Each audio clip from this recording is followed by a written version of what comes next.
must-haves to actually get the bank account. One is a Chinese phone number. Yes. Second is that your visa needs to be valid. Of course, you need to be in the country legally. And Yes. third is proving your residence. Just physically in the bank, just take a half of day, then you can have your individual bank account available. What if I were to tell you there is now a method to open a Chinese bank account on a tourist visa or other visas to link to Alipay, WeChat Pay, and many other sourcing platforms in China? Let's show you how. So let's please welcome Angel from her company Honda. And before we get started on how to exactly get a bank account, whether you're on a tourist, business, or residence permit visa in China, how about Angel, you introduce yourself and your company first? Oh, okay. Honda Service is a global company which we formed up from 2007. We assist foreign enterprises and the foreigner who want to investments in local China. So we provide one-stop business service until get a business license, to provide tax advice and accounting outsource, HR outsource, and payroll service. Just a one-stop business service in local China.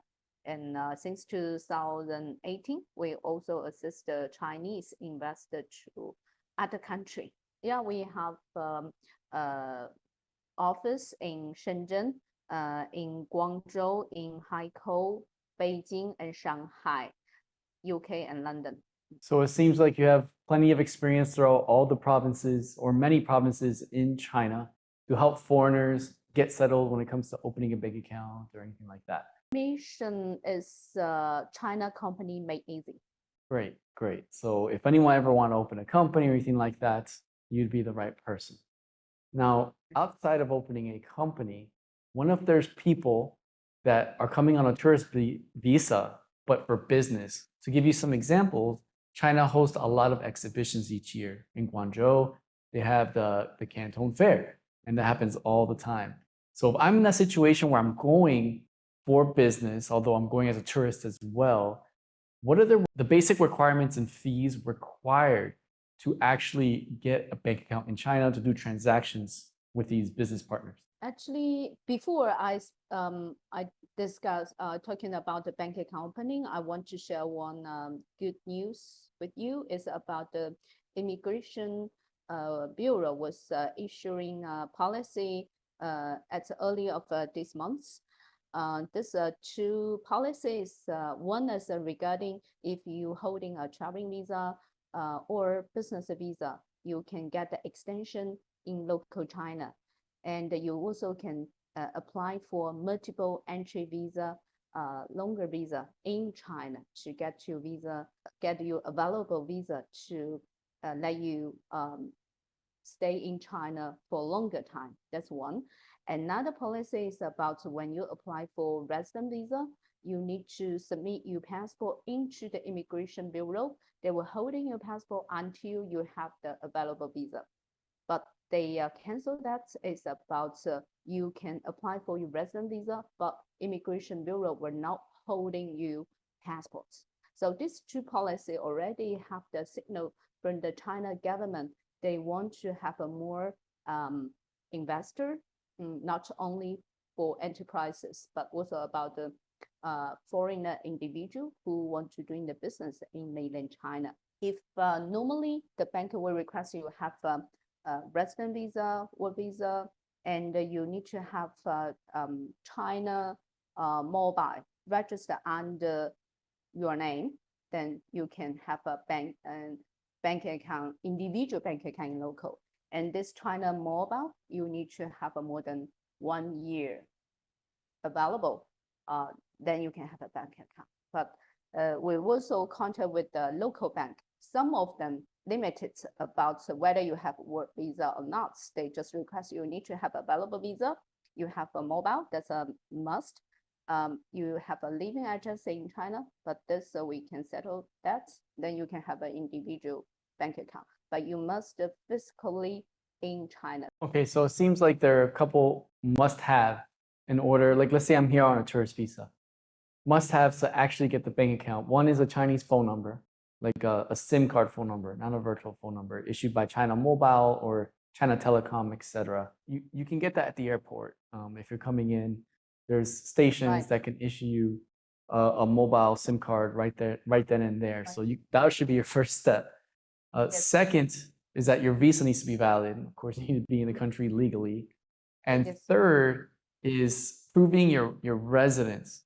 So how would you do that if you're here on a tourist visa? You can rent it as a house or not just living in hotel. If you want to come to China, we also can provide you address for apartments address when you open a bank account. Okay, understand. So you also can provide the proof of residency for people that want to open a tourist visa. I'm sorry, for people that want to open a bank account in China. Right. Now that we got the basic requirements down, like your passport, your visa, an address, China Telecom, how much should I expect it to cost to open a bank account? And how long will it take me to open from when I first land in China to when I have it open? Actually, just physically in the bank, just take a half of day, then you can have your individual bank account available. Before that, we definitely need to make an appointment to the bank to make sure they have available time, available counter to assist you doing this. And also, we would like to have the copy of your passports and the numbers we will send to the bank to make a initial search, and then they will have the debit card, the bank card, and the number. They can use that. They also, in the meantime, we also will suggest them to deposit some cash inside. Could be more than 5,000 RMB, whatever. You have to use this money in local China because everywhere we use the credit card or debit card or by WeChat. Only when you have this WeChat Pay or Alipay. Only when you have this account, you have enough balance you can pay. This minimum deposit requirement. About our supporting service, we will charge 8,000 for that, which we guarantee you will have a bank account. If not, we will return this payment. Or at the beginning, we will let you know you can't have a bank account. We would never collect your money. Okay, so the 8,000 includes opening the whole bank account and also a deposit that goes into the bank. Is that what you're getting at? No, including the deposit. The deposit is the individual, their own money they can use in the future. Okay. So is it flexible or is it fixed amount of deposits? Like, let's say I have 1,000 RMB.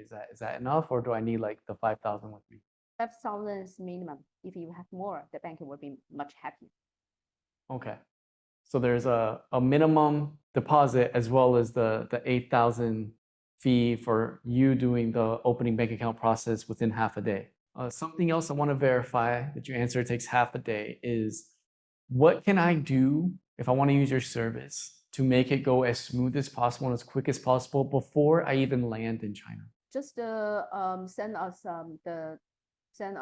your passport copy and to tell us what kind of business you're going to do in China, or you're just traveling. And but if only for traveling, I believe currently WeChat Pay have the policy about you can quota about 2,000 be spent out, even though you only have the overseas banking card.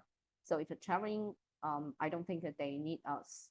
Yeah, I believe only businessmen or enterprises, they may need us. Yeah, well, one thing I want to add about that WeChat and Alipay for visitors, I know what you're talking about. It's the Alipay tour card or the new visa function. The problem with that system is that after you link your bank cards, if they're foreign bank cards, you can't top up RMB, nor can you send someone RMB on WeChat. You can only make payments to merchants that accept foreign cards for their business. To give you an example, like McDonald's, you know those machines in McDonald's that you can, select, I want the burger and everything, and they have a QR code. Then you use WeChat, your foreign bank card, and you pay with that foreign bank card if they have the certification or the payment processing to accept Visa or MasterCard. But if you want to pay like a merchant just randomly on the street, it won't work with a foreign card. You must have a Chinese bank account because they only accept RMB and they do not accept Visa or MasterCard, only Union Pay. So I want to make that very clear about the differences, about especially when it comes to paying suppliers, that yes, you can try to use that WeChat function, but it's quite limited in its availability due to the Visa and MasterCard in all of China. When this bank account opening, you can use a big amount to spend for your daily usage and pay for supplier cost.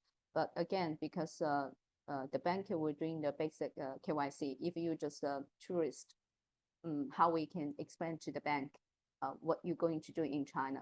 We can't say you just traveling and stay in China for a short time, just 10 days. The bank say, I open the bank account will take a half of day, right? So what's your value for them? So the bank were considering this situation. So until now, we still recommend only enterprises or entrepreneur they use our service, because we need to make sure they can have an individual banking. Yeah, and something I want to add to the audience, if you want to consider this service, you need to have like a long-term plan. Like, yes, you have your bank account, you come here as a tourist for a Canton Fair, but if you have like a couple suppliers that you already want to pay directly in RMB, or if you want to, start using Taobao 168 to keep the bank active, to keep, money going in and out, that will definitely motivate the bank staff to be like, okay, you're not just here for opening a bank account for 2 seconds and then you're leaving the country. You have transactions happening each month. That's perfectly understandable. Can you share some lessons learned and any pain points you've had with customers providing this service of opening a bank account? Yeah, we have the individual bank account blog. So if we can post the link. Yeah, I will definitely put the information that you're saying about opening a bank account on a tourist visa in the description down below. And you will have your contact information there, correct? So if they ever want to reach out to you, they can just directly click on that link and then reach out to you for your services. So having Chinese bank accounts can be very powerful for your e-commerce business, and paying suppliers directly in their local currency can save you between 10 to 15% of the cost associated with procuring products. So if you want to learn more about platforms that support paying Chinese suppliers directly in the local currency, check out this video right here.